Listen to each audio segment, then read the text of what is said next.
Mon père avait eu un cancer quand mon frère aîné avait que 2 mois. Les traitements pour lutter contre ce cancer ont rendu mon père stérile. Ils ont fait appel à un don de gamètes pour nous avoir, donc moi et mon plus jeune frère. Ce que j'intègre, c'est ok, donc en fait mon père n'est pas mon père.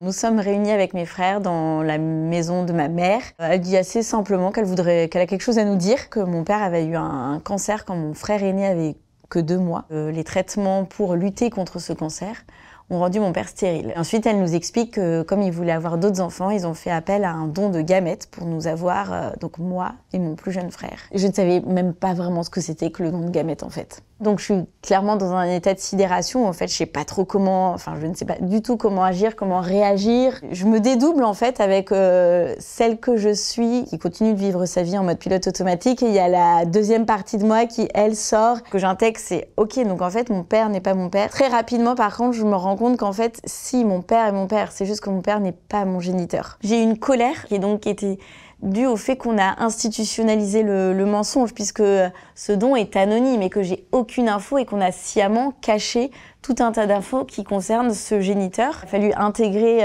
un homme qui, moi je dis, qui fait irruption dans ma vie. Et finalement, du coup, j'ai fait un test ADN. Ensuite, j'ai retrouvé une demi-sœur génétique. On a finalement retrouvé notre géniteur à toutes les deux.